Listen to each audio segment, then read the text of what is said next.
Muito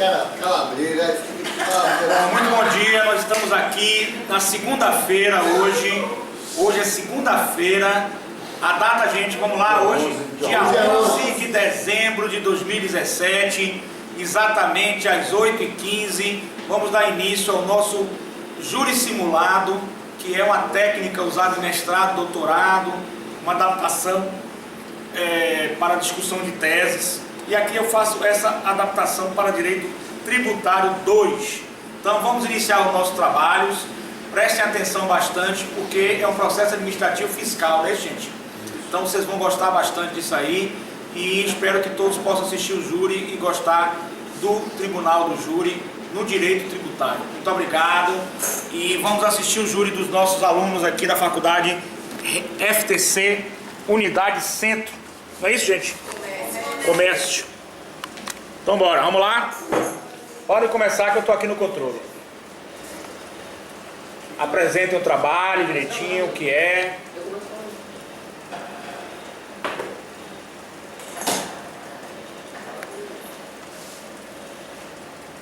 Léo, esse é o conselho de sentença, vocês? É, conselho de sentença. Conselho de sentença. Formaram por 4 ou 5? 4. 4. Bom dia, vamos dar início à sessão. Nosso trabalho aqui. E vamos fazer o julgamento do caso Itaú. Presidente do conselho aqui. Apresentado por Elismar, Michele, Liliane e Nicolau. E o Ministério Público, Luiz Miranda. E o Leonardo. representante do Banco Itaú, seu Leonardo. Explique direitinho a câmara que vocês estão. Foi a câmara, né?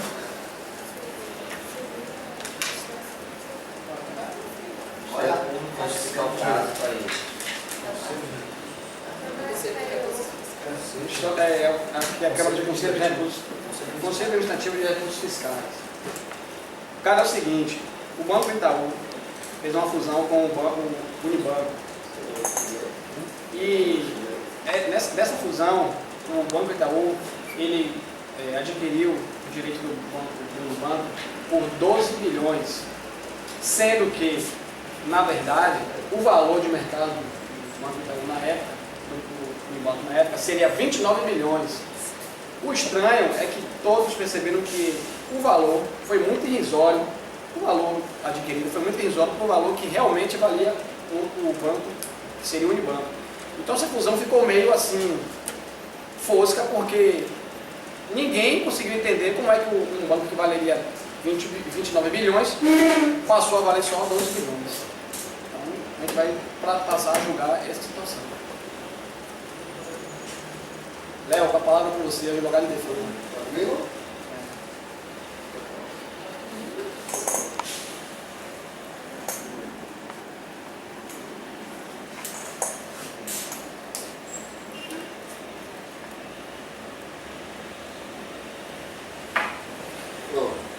Bom dia a todos, bom dia ao Conselho, bom dia ao Ministério Público. Então, diante dos fatos narrados por Vossa Senhoria, quero dizer que há uma nulidade no auto de infração, sendo que, preliminarmente, como é sabido, o auto de infração é um ato jurídico e produzido efeito jurídico.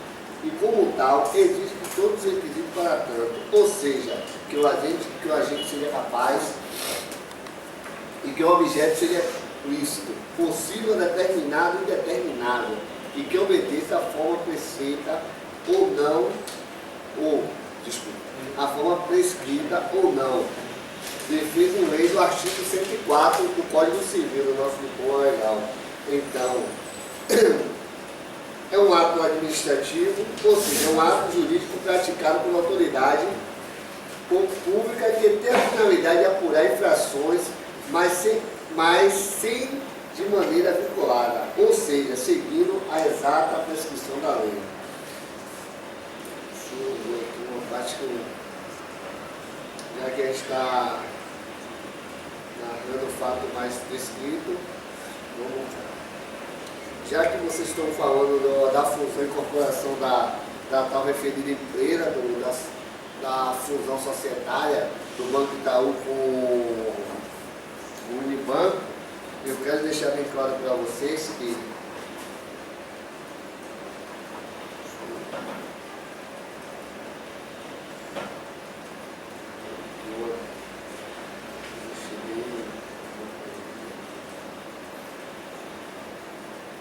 quero dizer para vocês nesse dia de hoje que a incorporação da empresa, o aumento do capital com subscrição de ações, operação distinta, instituição financeira e o aumento do capital de bens, possibilitando a aplicação do artigo 26 da Lei 4.595 de 65, incorporação de ação prevista no artigo de lei SA, que é a lei de sociedade anônima.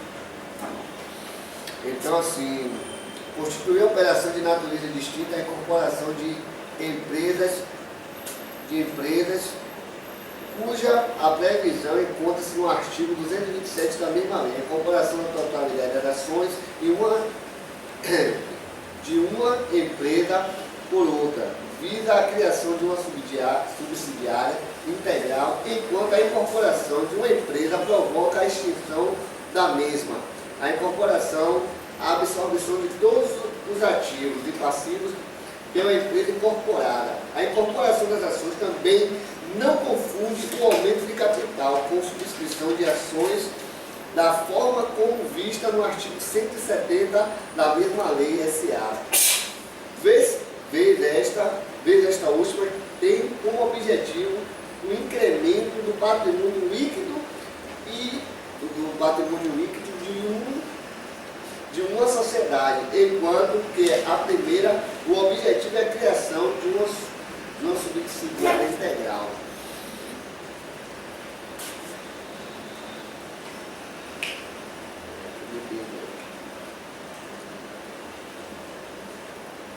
Eu quero dizer a vocês que não houve a incorporação, ou não houve a fusão, sim a incorporação. A empresa Unibanco se incorporou ao Itaú, sendo que houve aumento de bens e não incorporação. Quando há incorporação ou fusão, todos os tributos, tudo que tem de prejuízo, de aumento daquela empresa ou algo a pagar, o Itaú tinha que pagar, sendo que, nesse caso que eles fizeram a fusão, se houve um aumento do patrimônio e não a extinção do Itaú ou do Unibanco. Deixa eu fundamentar melhor para que vocês entendam. Deixa eu separar.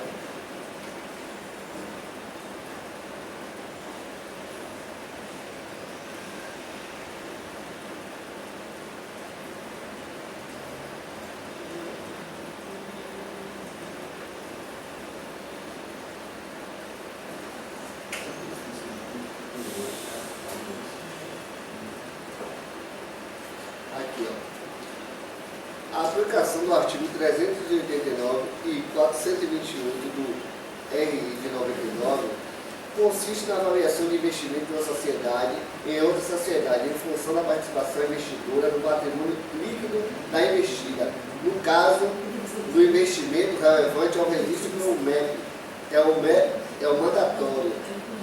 Através do MEP, a empresa investidora reflete diretamente a sua contabilidade e avaliação de patrimônio ocorrido na investida.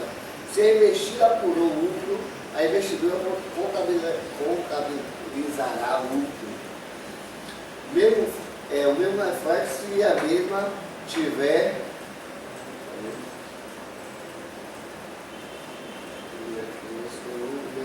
igual, resultado de forma proporcional à sua participação na investida, sendo a receita do MEP na investida do dispositivo 389 da mesma lei. Não há que se falar em transitar de tributação decorrente de ganho ou perda de capital por variação de porcentagem de participação de contribuição de contribuinte. No no capital social do colegiado controlado em razão do disposto 428. Então, houve-se uma incorporação, não uma fusão. Tanto que o que mais a gente se debate, porque assim, o Unibanco ele tinha uma dívida muito alta com a Receita Federal. Então, se fosse no caso da fusão, o Itaú tinha que assumir todos esses tributos, sendo que, diante do que foi demonstrado hoje aqui a vocês, que não houve. O que houve foi uma fusão, houve uma incorporação, não uma fusão. Então, não há que se falar em pagar os tributos anteriores da Unibanco, e sim a anulação desse auto de infração perante a Vossas Excelências, porque não houve tal, como é que se diz?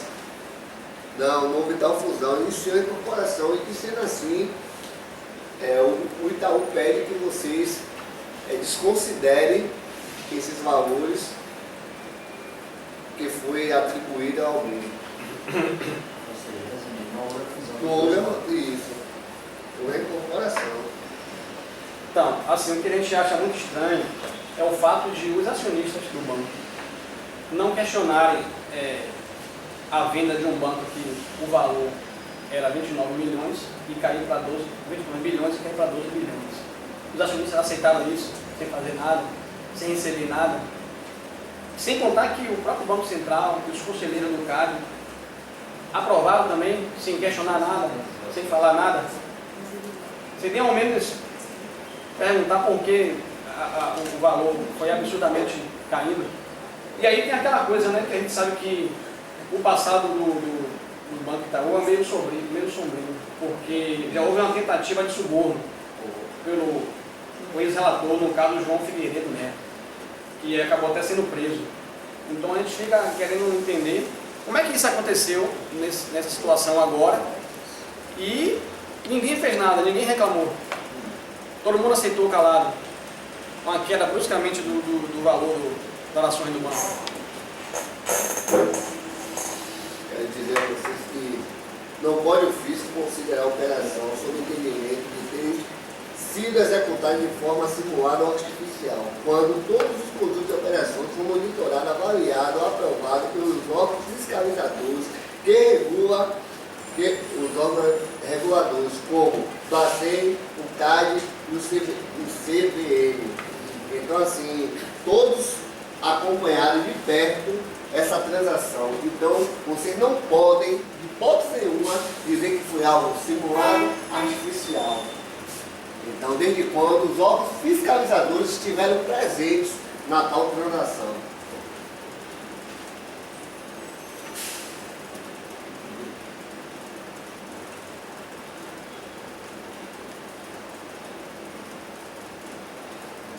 Eu vou dizer uma coisa a vocês, o contribuinte ele não é obrigado a procurar vias onerosas para manter tal transação.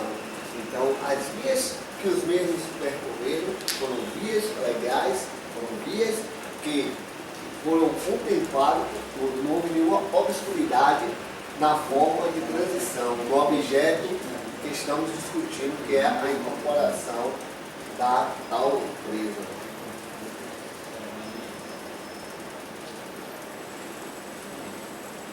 Só concluir minha fala. O contribuinte não é obrigado a optar por uma essência, o contribuinte não é obrigado a optar pelas vias onerosas e, portanto, do ponto de vista fiscal, quando existem outras opções que se apresentam mais eficientes, desde que possua a essência alinhada com a forma adotada e possua propósito negocial. A existência de execução de diversas etapas no mesmo dia por si só não é suficiente para viciar a operação ou negar, ou impossibilitar ou negar-lhe a apontabilidade ao fisco, ainda mais quando todas as possíveis opções identificadas pela autoridade fiscal também se baseia em transação e executada em um curto espaço de tempo. Então, assim, meu cliente ele não é obrigado a procurar vias onerosas para agradar a quem quer que seja. Sendo que você falou do caso do João, do fiscal do CP, o banco forneceu todos os dados, forneceu todas as conversas do WhatsApp e o mesmo foi processado criminalmente por estar coagindo o meu cliente a pagar 1,5 milhão para que a dívida fosse anulada, perdoada ou extinta do tal. Então, diante do que já foi exposto os fatos, diante que já foi feita a defesa, mostrado ponto a ponto que o meu cliente me procurou todas as vias legais para que tal transação fosse feita da melhor forma possível. Não foi uma fusão, foi uma incorporação. Peço que desconsidere o tal imposto tributado ao meu cliente. Bem, diante das alegações e dos pedidos do advogado em defesa, os conselheiros vão se reunir para dar o voto.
Bem, o conselho já chegou a um consenso e cada um vai dar o seu voto individual.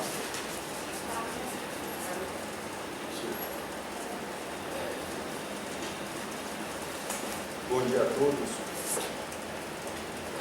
Diante dos fatos narrados, esse processo, na verdade, houve, desde o início dessa fusão entre o Unibanco e o Banco Itaú, houve uma questão de erro societário.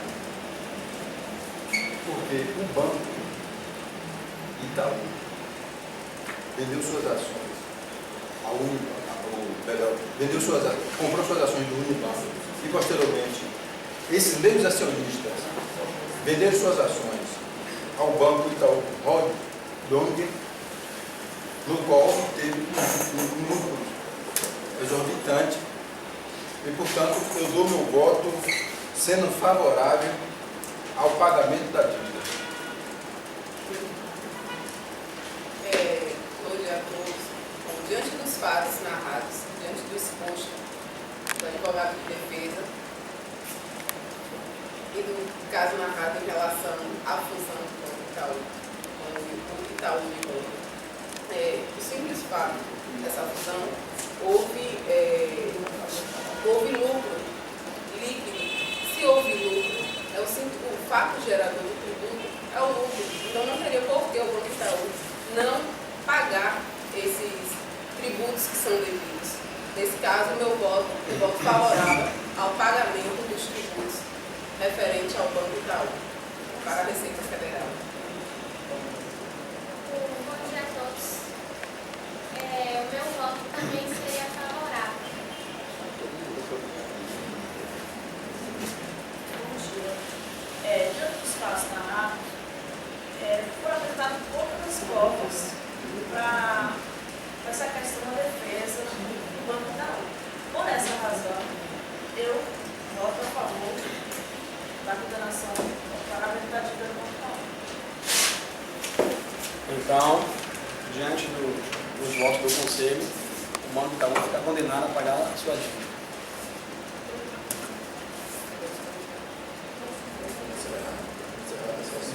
Damos por encerrada a sessão com o banco sendo obrigado a pagar a dívida.